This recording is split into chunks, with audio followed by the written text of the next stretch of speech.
বিসমিল্লাহির রহমানির রহিম। প্রিয় ভিউয়ার্স, আমি মোহাম্মদ সাইফুল ইসলাম। আমার SR সৌদি খেজুর বাগান নার্সারির পক্ষ থেকে আপনাদের সকলকে জানাই শুভেচ্ছা ও স্বাগতম। আজকে যে টিপসটি আপনাদের উপদেশে যাচ্ছি তা হলো বাংলাদেশে আমাদের আক্কেলপুর থানায় জয়পুরহাট জেলায় সৌদি খেজুর কীভাবে গাছে ধরছে তা দেখানোর জন্য আপনাদের ভিডিও করছি। আমাদের খেজুর মাঝামাঝি বয়স হয়ে গেছে, আর 2 মাস পরে হারভেস্ট করার সময়, তাই যেনারা খেজুর ও চারা গাছ নেবেন তিনারা আমাদের নাম্বার যোগাযোগ করবেন। দেখেন এখন যে গাছটি আপনার মাঝে ক্যামেরায় উঠছে, এই গাছটি মেরজুল গাছ। লাগানো হয়েছে মাত্র 5 বছর, এখনও 2-1 মাস কম আছে। আর ফলে আছে আরও 3 মাস আগে, তাহলে 4.5 বছর এবারে ফলন আছে তৃতীয়বার। দেখেন বেশ ধরটা বেশ বড় হয়েছে। এখানে কারণ হলো এই গাছের কোনো শাখা বাড়ায় নাই। মাঝখানে গতবারে 2টি শাখা বাড়াইছিল, এ পর্যন্ত কোনো শাখা না বাড়ানোর কারণে এই গাছটি সবার চেয়ে বড়, বাগানের সবচেয়ে বড় হয়েছে।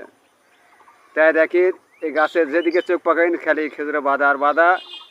একটা বাঁধায় কমপক্ষে 8 কেজি, 10 কেজি, 5 কেজি, 7 কেজি এভাবে খেজুর আছে। এটা একটি বীজের গাছ। অনেকে বলে বাংলা মাটিতে বীজের গাছ হয় না, এবং হলে ফল হয় না, কিংবা ফল কম হয়। এটা অবাস্তব, এটা মানুষের অবাস্তব ধারণা, যাতে টিস্যু কালচার গাছ শাখার চারা বেচা যায় এই জন্য তাদের ইয়া করে। এবং অনেকে বলে শতকরা 95টাই পুরুষ হবে। এটা 100% মিথ্যা কথা। আমার এই বাগানগুলো বীজের চারা দেয়, অধিকাংশ বীজের চারা তৈরি। আমি আমার চারা থেকে শতকরা 40% মহিলা পেয়েছি।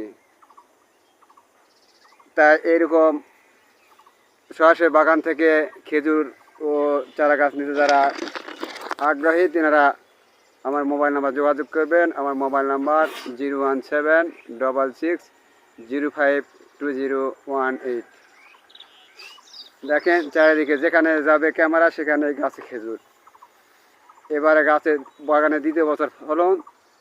দেখেন ওখানে আছে চারিদিকে, যেখানে যাবেন সেখানে দেখেন খেজুর আর খেজুর, বাঁধায় বাঁধা খেজুর। তাই ভিডিওটি দ্বিঘাত না করে এখানে সমাপ্ত ঘোষণা করছি ইনশাআল্লাহ।